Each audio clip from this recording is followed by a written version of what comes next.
తెలంగాణ రాష్ట్రంలో జరుగుతున్నటువంటి అనేకమైనటువంటి కుంభకోణాలు, అనేకమైనటువంటి అవినీతి కార్యక్రమాలని ఎప్పటికప్పుడు భారతీయ జనతా పార్టీ ఈ రకంగా ధర్నాల ద్వారా, ప్రజా ఉద్యమాల ద్వారా మరి ప్రజానీకానికి చెప్పే ప్రయత్నం చేస్తూనే ఉన్నది.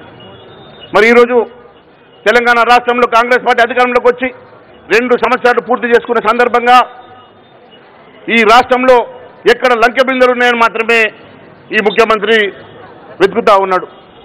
లంకె బిందెల కోసం అధికారంకి వచ్చిన వెంటనే ఈ రాష్ట్రంలో లంకె బిందెలు ఉన్నాయనుకున్నా కానీ ఖాళీ బిందెలు ఉన్నాయని చెప్పేటువంటి రేవంత్ రెడ్డి గారు మరి 2 సంవత్సరాలుగా మీరు వెతుకుతున్నటువంటి లంకె బిందెలు ఈరోజు మీ ఆర్ ట్యాక్స్ ద్వారా దొరికినాయి, డబుల్ ఆర్ ట్యాక్స్ ద్వారా దొరికినాయి, బి ట్యాక్స్ ద్వారా దొరికినాయి, యూ ట్యాక్స్ ద్వారా దొరికినాయి.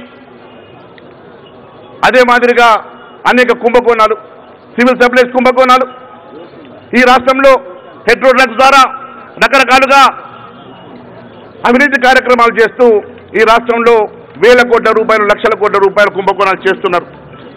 అదే మాదిరిగా మీరు చూసినట్లయితే రేవంత్ రెడ్డి ప్రజలకు ఇచ్చిన హామీల గురించి ఏ ఒక్క రోజు ఆలోచన చేయడం లేదు. ప్రజలకు ఇచ్చినటువంటి 420 హామీల గురించి కానీ, 6 గ్యారెంటీల గురించి కానీ ఏ ఒక్క రోజు కూడా ఆలోచించే ప్రయత్నం చేయడం లేదు. వారికి మరి హామీలు అమలు పరచాలన్న ఆలోచన చేయడం లేదు. కేవలం ఈ రాష్ట్రంలో ఎక్కడ దొరికితే అక్కడ అవినీతి కార్యక్రమాల్లో కూరుకుపోయి ఎక్కడ పడితే అక్కడ ల్యాండ్ మాఫియాలను మరి ప్రోత్సహిస్తున్నటువంటి రేవంత్ రెడ్డి గారిని నేను సూటిగా అడుగుతా ఉన్నాను. మొన్న హిల్ట్ పాలసీ తీసుకొచ్చావు. హిల్ట్ పాలసీ, నేను అనేక సార్లు హిల్ట్ పాలసీ గురించి మాట్లాడినా. హిల్ట్ పాలసీ ద్వారా ఈ రాష్ట్రంలో ఏ రకంగా 6,30,000 కోట్ల రూపాయల కుంభకోణానికి తెరదించినవో నేను పవర్ పాయింట్ ప్రజెంటేషన్ ద్వారా కూడా అందరికీ తెలియజేసిన. దాని తర్వాత మరి ఈరోజు మంత్రులు చెప్తా ఉన్నారు, సబ్ కమిటీ వేసింది, సబ్ కమిటీ స్టడీ చేసి మరి హిల్ట్ మేము ముందుకు తీసుకొచ్చామని చెప్తా ఉన్నారు కదా. సబ్ కమిటీ ఎప్పుడు వేశారో తెలియదు. సబ్ కమిటీ ఒకవేళ నిజంగా చేస్తుంటే ఎక్కడ కూడా మరి టర్మ్స్ ఆఫ్ రిఫరెన్స్లో సబ్ కమిటీ గురించి మాట్లాడలేదు.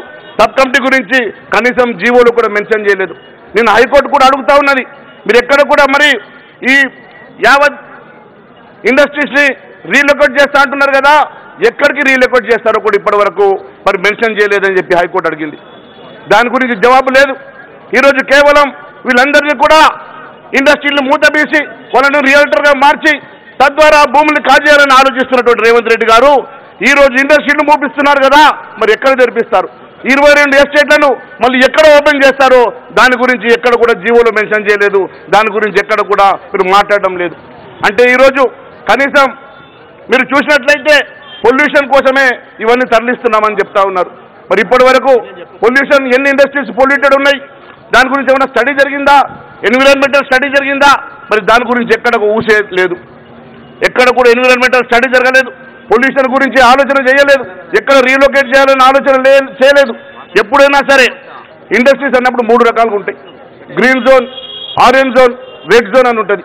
మరి ఎన్ని రెడ్ జోన్లో ఉన్నాయి, ఎన్ని ఆరెంజ్ జోన్లో ఉన్నాయి, ఎన్ని గ్రీన్ జోన్లో ఉన్నాయి ఎప్పుడన్నా మాట్లాడారా మీరు? అంతేకాదు ఈరోజు అడుగుతా ఉన్నాను, ఒకవేళ నిజంగా పొల్యూటెడ్ ఉన్న ఇండస్ట్రీస్ని మీరు తరలించాలనుకుంటే ఈరోజు అన్నిటికన్నా పొల్యూటెడ్ ఏరియా ఉన్నటువంటి మరి ఇండస్ట్రీస్ని ఎందుకు మీరు తరలిస్తలేరు? ఎందుకంటే అక్కడ మీకు రియల్ ఎస్టేట్కి అవకాశం లేదు కాబట్టి వాటిని తరలించే ప్రయత్నం చేస్తలేరు. నేను అడుగుతా ఉన్నాను రేవంత్ రెడ్డి గారిని, మీరు పరిశ్రమల భూముల్ని కేవలం రియల్టర్లకు మాత్రమే అప్పచెప్పే ప్రయత్నం చేస్తూ ఉన్నారు కదా. మరి ఈ రకంగా చేస్తే ఇక్కడ ఉన్నటువంటి ఇండస్ట్రీలన్నీ మూతపడతాయి. మరి వాటిని మరి ఇక్కడ ఉన్నటువంటి 10,000 ఎకరాల భూమిని ఈ భూమికి బదులుగా భూమి ఇస్తే ఇక్కడ లంక్ ప్లేస్కి జాగుంటుంది కదా. మరి ఆలోచన ఎందుకు చేయడం లేదు? ఎందుకంటే ఇక్కడ లంకె బిందెలు దొరుకుతాయి కాబట్టి లంకె బిందెల కోసమే నువ్వు ఈ ప్రయత్నం చేస్తున్నావని చెప్పి నేను తెలియజేస్తా ఉన్నాను.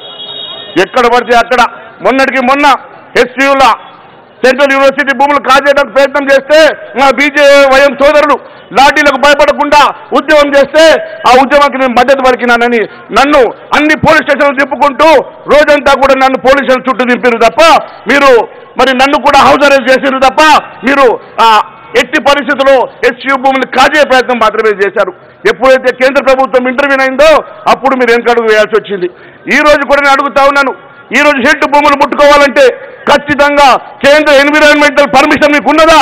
కేంద్ర ఎన్విరాన్మెంటల్ పర్మిషన్ లేకుంటే హిల్ట్ భూములు ముట్టుకునే అవకాశమే లేదు. తప్పకుండా మేము కేంద్ర ఎన్విరాన్మెంటల్ మంత్రి వారిని కలిసి వారి మీద ఖచ్చితంగా కంప్లైంట్ చేస్తామని కూడా నేను తెలియజేస్తా ఉన్నాను. నేను అదే మాదిరిగా ఈరోజు గౌరవ అధ్యక్షులు రామచంద్రరావు గారిని కోరుతా ఉన్నాను. ఈ ఉద్యమం ఇక్కడ మొదలైన ఉద్యమం అన్ని జిల్లాల్లో ఈ ఉద్యమాన్ని ఉధృతం చేద్దాం, అన్ని జిల్లాలు తిరుగుదాం, ఖచ్చితంగా మీ వెంట మేముంటాం, మీ వెంట నడుస్తాం, మీకు అండగా నిలబడతామని తెలియజేస్తా ఉన్నాను. ఈ రోజు ఒకవేళ నిజంగా పార్టీ కార్యకర్తగా పార్టీ ఇచ్చిన ఆదేశాలను ఖచ్చితంగా నేను అమలు పరుస్తూ మీరు ఒకవేళ పార్టీ ఆదేశిస్తే నేను హిల్ట్ విషయంలో ఖచ్చితంగా రుజువు చేయడమే కాదు, నేను ఒకవేళ రుజువు చేయకుంటే రాజకీయ సన్యాసం చేస్తా, ఎమ్మెల్యేకు రాజీనామా చేస్తానని కూడా తెలియజేస్తాను.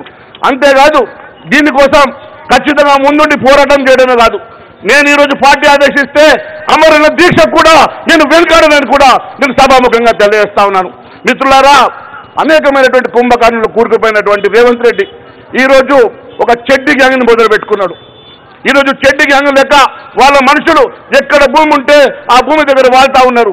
ఈరోజు హిట్ పాలసీ వెనుక ఉన్నటువంటి ఆ చెడ్డి గ్యాంగే ఉన్నది. ఆ చెడ్డి గ్యాంగ్ని ఎంకరేజ్ చేస్తున్న రేవంత్ రెడ్డి, నువ్వు ఇలా రేవంత్ రెడ్డి కాదు రాబందు రెడ్డిగా మారినావు. రాబందుడు లెక్క ఈ రాష్ట్రాన్ని దోచుకోవడానికి మాత్రమే పనిచేస్తా ఉన్నావు తెలియజేసుకుంటూ ఈ అవకాశం ఇచ్చిన అందరికీ పేరు పేరున ధన్యవాదాలు తెలియజేసుకుంటూ భారత్ మాతాకి